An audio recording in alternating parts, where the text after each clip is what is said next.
নমস্কার বন্ধুরা, মুন্নির পাকশালাতে সবাইকে স্বাগত। আজকের রেসিপি ফুলকপির ডাঁটা চচ্চড়ি।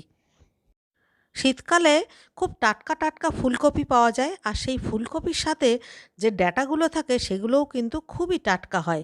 এই ডাঁটা দিয়ে বিভিন্ন রকম সবজি দিয়ে সম্পূর্ণ নিরামিষভাবে আমি যে চচ্চড়িটা রান্না করব, এটা কিন্তু খেতে ভীষণই ভালো লাগে।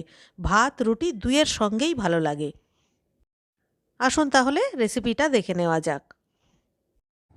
ফুলটা কেটে নেওয়ার পর এই অংশটাই পড়ে থাকে এবং এইটা আমরা বেশিরভাগ সময় ফেলেই দিই। তো প্রথমে এর যে ডাঁটাগুলো দেখা যাচ্ছে, এই ডাঁটাগুলোকে আমি সরু সরু করে কেটে নিয়েছি। ডাঁটাগুলো যেহেতু একটু শক্ত হয়, তাই দুটো বা তিনটে ফালি করে পাতলা পাতলা করে লম্বা লম্বা করে কেটে নিয়েছি। এবারে এর সঙ্গে যে সবজিগুলো দেব সেগুলো হচ্ছে আলু, বেগুন, শিম, মূলো।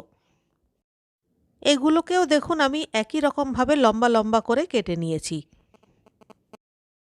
এবারে একটা কড়াইয়ের মধ্যে অল্প করে জল বসিয়ে দিলাম, আর তার মধ্যে দিয়ে দিলাম 1 চামচ নুন। এবারে কেটে রাখা ডাঁটাগুলোকে এর মধ্যে দিয়ে দিতে হবে। ডাঁটাগুলো মোটামুটি 80% কুক হয়ে যাবে, এই রকম একটা পজিশানে এলে তখন নামিয়ে নেব। ডাঁটাগুলো ভাপানো হয়ে গেছে। এবারে কড়াইটা ধরে একটা জল ঝরানো পাত্রের মধ্যে সঙ্গে সঙ্গে ঢেলে দিলাম, যাতে করে ডাঁটা থেকে জলটা আলাদা হয়ে যায়।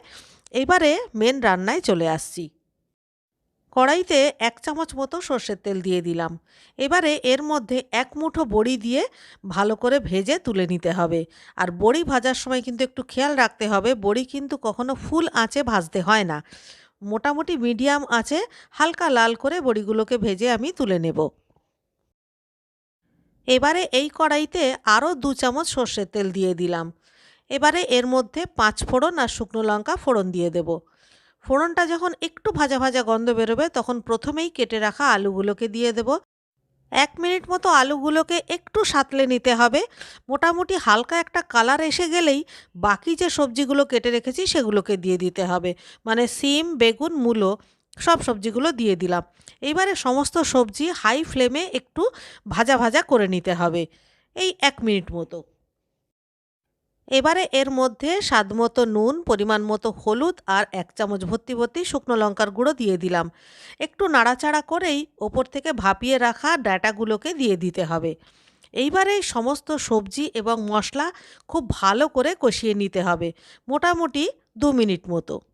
এরপর ওপর থেকে একদম ফুটান্ত গরম জল দিয়ে দিতে হবে। আমি এখানে 1 কাপ মতো গরম জল দিয়ে দিলাম, কারণ এই চচ্চড়িটা কিন্তু একদম শুকনো শুকনো হয়, তাই জলের পরিমাণটা একটু বুঝে দেবেন। এবারে ঢাকা দিয়ে ওটা রান্না হতে দিলাম, আর ততক্ষণে আমি একটা মশলা বানিয়ে নেব। 1 চামচ সাদা সর্ষে, 1 চামচ কালো সর্ষে আর 4-5টা কাঁচা লঙ্কা দিয়ে ভালো করে একটা মিহি পেস্ট বানিয়ে নিতে হবে।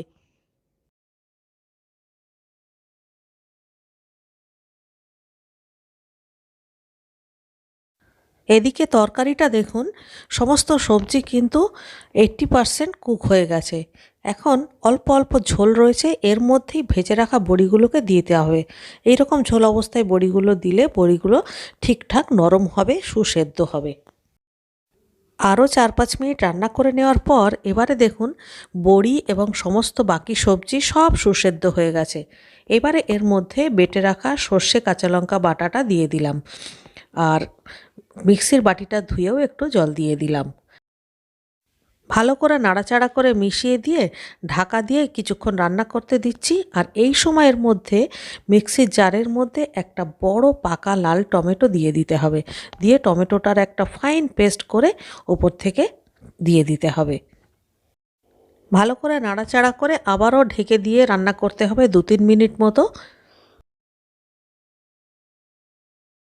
2-3 মিনিট পর ঢাকা খুলে 5-6টা চেরা কাঁচা লঙ্কা দিয়ে দিতে হবে, আর দিতে হবে 1 চামচ চিনি। এই চচ্চড়িটা মূলত ঝাল ঝাল টক টক মিষ্টি মিষ্টি হয়।